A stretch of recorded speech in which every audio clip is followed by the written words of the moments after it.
The films The Namesake and The Joy Luck Club both exhibit intergenerational cultural dissonance through the lens of both the parents and children, which reflects the complex acceptance of one's culture, society, and the intersection of the two between family generations. No talking in Chinese. How do I know you're not cheating? This part of the film will demonstrate the use of different dialect regarding the intergenerational differences. The younger woman, June, would rather talk in English, while her aunties feel more comfortable talking in their native language. This brings fear that the younger generation is becoming too Americanized. Ted is going to be working with his father in a company, and he's going to be judged by people of a different standard. Publishers, authors, critics, and their wives. And they won't be as understanding as we are. The scene in the Joy Luck Club shows the dissonance not only between generations, but also between cultures. Ted's mother is represented as a wealthy, privileged white woman who sees her son's new girlfriend as the other, and believes that she'll be judged for having her white son dating an Asian American woman. Racist tendencies bubble up in this scene through both internal and external body language and dialogue. Rose has to be saved by Ted from his mother's antagonistic line of questioning. This scene also defines Rose's character because she develops into a meek wife who lives to please Ted because she sees him as stronger and better than she is, because of how his family and the rest of society views her as less than who she is. My child, have you ever flown in a plane?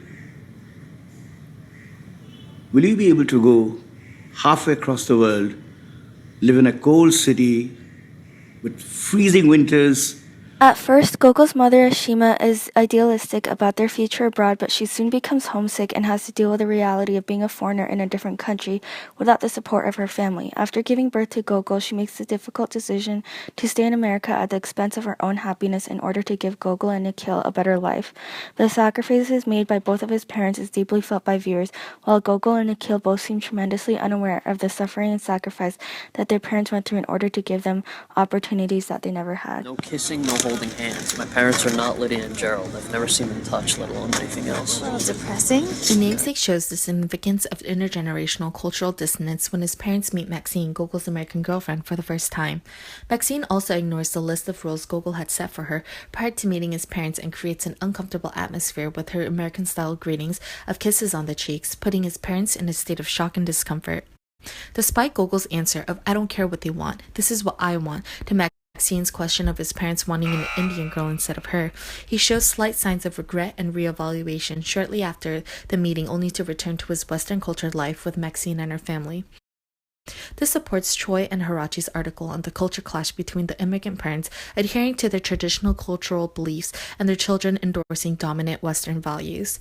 Gogol breaking traditional norms and distancing himself from his family, mistaking these traditional ties as constrictions and inescapable, creates tension and misunderstandings with his parents that wish for him to keep only some of his words and culture. Hello. Hello, Asha.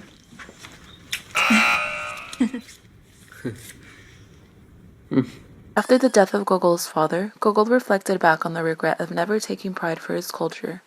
Through the death of his father, there is a connection between Gogol and his roots that lead him to the decision of putting an end to his relationship with his American girlfriend.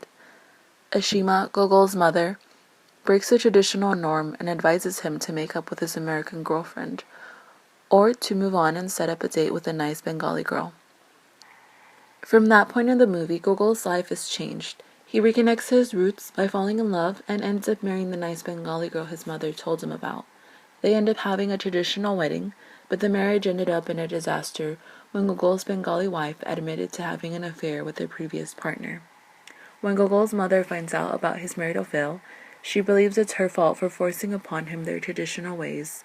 Through their tradition, there was still failure within their cultural marriage. Both The Namesake and The Joy Luck Club show the friction between immigrant parents and U.S.-born children. Both films show the lives of the parents before they have children, which exemplifies the juxtaposition of the parents' traditional social norms against their children's Americanized social norms. These films leave the viewers feeling especially pained by the misunderstandings between the two generations.